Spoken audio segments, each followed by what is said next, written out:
Shalom saudara, bersyukur kita kembali diberi kesempatan oleh Tuhan untuk membaca dan merenungkan firman-Nya. Pada hari ini, kita akan membaca dan merenungkan Kolose pasal yang ketiga, ayat yang ke-18 sampai 21 yang berkata demikian. Hai istri-istri, tunduklah kepada suamimu sebagaimana seharusnya di dalam Tuhan.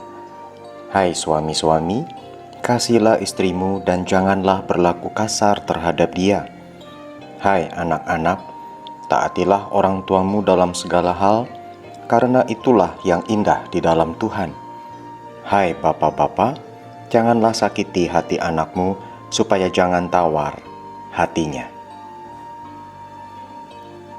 Saudara sekalian, apa yang Rasul Paulus katakan kepada kita terkait dengan penjelasan Rasul Paulus sebelumnya, yaitu bahwa kita adalah manusia baru. Rasul Paulus berbicara, kita telah menanggalkan manusia lama dan kita mengenakan manusia baru. Sebagai manusia baru, maka kita perlu memikirkan dengan baik bagaimana sebetulnya relasi kita di dalam keluarga kita. Yang pertama, perintah kepada istri supaya tunduk kepada suami. Saudara, kata tunduk yang digunakan di sini dalam bahasa asli penulisan kitab Perjanjian Baru secara harafiah maknanya adalah berada di bawah satu peringkat. Biasa digunakan di dalam kemiliteran, saudara. Seorang prajurit tunduk kepada atasannya oleh karena memang pribadi tersebut di dalam level kemiliteran memang berada di atasnya. Misalnya prajurit menundukkan diri kepada jenderal. Mungkin saudara prajurit itu secara pemikiran, secara kemampuan berpikir lebih cerdas daripada sang jenderal. Tetapi bukan berarti sang prajurit lalu tidak menundukkan diri kepada jenderal itu. Dia harus menundukkan diri sebab pribadi tersebut di dalam ranking itu, di dalam peringkat itu adalah atasannya. Saudara, seorang istri menundukkan diri kepada suami karena suami adalah kepala dari istri. Dan di dalam teks yang tadi kita baca, Kolose pasal 3 ayat 18 dikatakan, istri tunduk kepada suami sebagaimana seharusnya di dalam Tuhan. Penundukan diri itu dilakukan dengan sebuah prinsip takut akan Tuhan. Walaupun mungkin suami kita perlu belajar untuk lebih mengasihi kita, tetapi sebagai istri-istri Kristen yang takut akan Tuhan, akan berusaha menundukkan diri dengan tujuan takut akan Tuhan dan supaya nama Tuhan dimuliakan.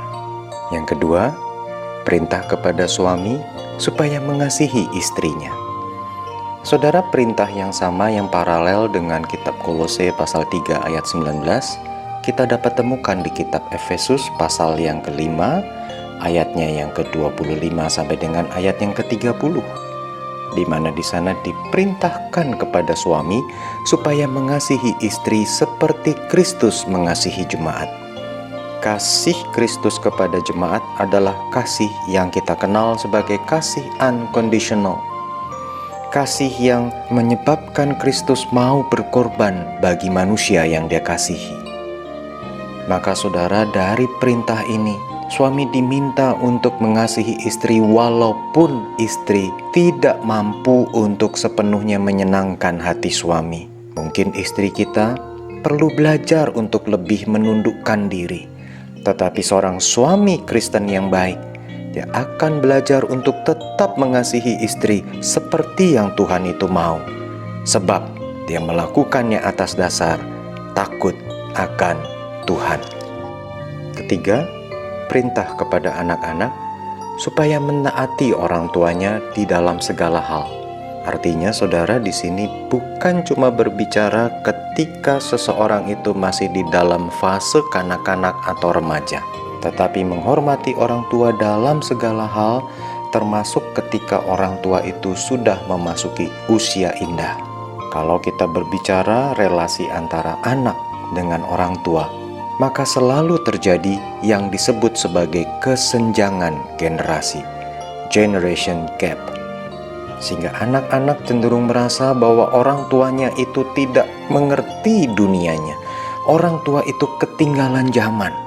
Apapun yang terjadi dengan orang tua kita, Tuhan menghendaki agar anak-anak itu menghormati orang tuanya. Dan seperti perintah yang ditujukan kepada istri dan juga kepada suami, anak-anak menaati orang tua karena itulah yang memang dikehendaki oleh Tuhan. Yang keempat adalah perintah kepada orang tua. Meskipun di Kolose pasal 3 ayat 21 hanya disebut bapak-bapak, tetapi ini juga berbicara kepada istri. Sebab di dalam masyarakat Yahudi, istri membantu suami, ibu membantu ayah di dalam mendidik anak-anak mereka. Saudara, pada umumnya di dalam hidup ini, anak-anak yang dipersalahkan. Anak-anak seringkali menjadi sasaran kemarahan orang tua. Rasul Paulus melalui Kolose pasal 3 ayat 21 mengungkapkan bahwa kalau anak-anak itu sampai bermasalah, atau kalau sampai ada hal-hal yang sepertinya tidak baik dari anak-anak, itu mungkin sekali karena orang tua telah menyakiti hati anak.